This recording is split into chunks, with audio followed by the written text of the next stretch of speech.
Hey, love bugs. Dr. Ashley Greer coming to you from Bali, beautiful Bali. And today I want to talk to you about how toxicity and trauma from the past will make you feel as though it's not even safe to have your big, bold, amazing, beautiful dreams and desires. I'm Dr. Ashley Greer. I'm a Hell Yes coach, former psychologist that helps you live a life that really lights you up on all levels so that you are contented no matter what's going on, even if, with all the ebbs and flows in life. And today, like I said, we're talking about how we often don't even feel safe desiring what we want. This is something I see in a lot of my clients. I see that because of the past, when we have been open and vulnerable and in that space of owning our dreams and feeling into what would make us happiest, and we've shared it with people who are close to us, in order to create connection by sharing like the things that really light us up. Like, let's say you had a toxic parent or a narcissistic parent and you shared those things with them, right? Like, Mom, Dad, I'm going to become, I don't know, a best-selling author. And they poop all over your dreams and they just go, oh yeah, right, whatever. And they make you feel judged for your dreams. They make you feel small. They make you feel as though you're silly or you're stupid or your dreams don't matter or who are you to have those dreams, right? When that happens at some foundational time in our lives, whether that's by a parent, whether that's by a peer, whether that's by a sibling, aunt, uncle, or even a partner, we feel as though it's not safe to dream. It's not safe to own our desires. And so what happens then is we actually shrink back from owning our desires, even if our desire is just to be really honest, let's say, right? Our desire is to be really honest, but we don't feel as though we could because we've always been ridiculed for being honest with people in the past. And so what we do is we shrink back inside of ourselves and we feel less than who we truly are, less than the true and full embodiment of who we really are, because we feel as though it's not safe to own those desires. Well, like I said, whether it's, being honest with people or being a sexual person or being, a best-selling author or of learning how to fly on the trapeze. It doesn't really matter what the dream or desire is. Traveling the world, being an astronaut. I don't know what your desire is, but they all matter. But when we try to connect with people and share with people the deepest parts of us, the most vulnerable parts of us, and it gets rejected and judged and maligned and thrown out like so much refuse because of that toxicity and trauma in the past, we learn that it's not safe.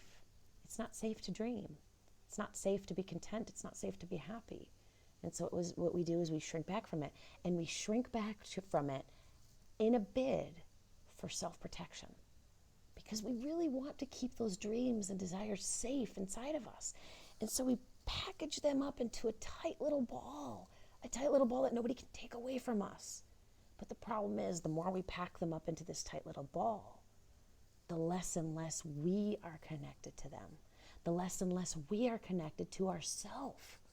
Because the truth is, if you're connected to your dreams and desires and you're not living in alignment with them, when you're not living in alignment with your values and what's really important to you, you're going to feel uncomfortable and you're not going to feel good. But if it doesn't feel safe to feel connected to your dreams and desires, it's not going to feel safe to feel in alignment with your values. You're going to smush it into this deep little, into this hard little ball, shove it down inside of you, get dissociated, disconnected, numbed from the discomfort, which says, wake up! We're not living life like we should. We're not living life in a way that makes us feel really alive. Because even that discomfort that's trying to wake you up becomes a threat. Because that would mean we have to be authentic. And that would mean we have to be upfront with people and ourselves. We have to be honest. And we have to be forthright in all of these things, which feel super, super threatening if you've had this toxicity and this trauma in the past that says, people will reject me if I'm all of me. People will reject me if I own all the things that make me happy. People will reject me or tell me I'm stupid if I'm happy for no reason. And this is why moving through all of those traumas and all of those challenges and all of the and all of the toxicity of the past is so important. It's one of the most important things you'll ever do. And this is actually what I do with my clients because of my foundational experience as a psychologist, as a PhD psychologist. My specialized training in trauma, I actually used to be the specialist in trauma for a 40,000 student university in the States. I have specialized training in trauma, specialized training in mindfulness, and in being fully present in the now. Because what it is we're actually trying to take you away from this trauma response where you're hypervigilant for betrayal and you're hypervigilant for everybody taking away all these beautiful things, and moving you to a place where it's safe to be, and it's safe to be with what is in the now. And so it really is sort of a transformation from toxicity and trauma to presence and being. And that is when everything changes. Whether we're talking about your life, whether it's talking about your relationship, whether it's talking about your relationship to money, or whether we're talking about your business and finally speaking up and being the full embodiment of yourself.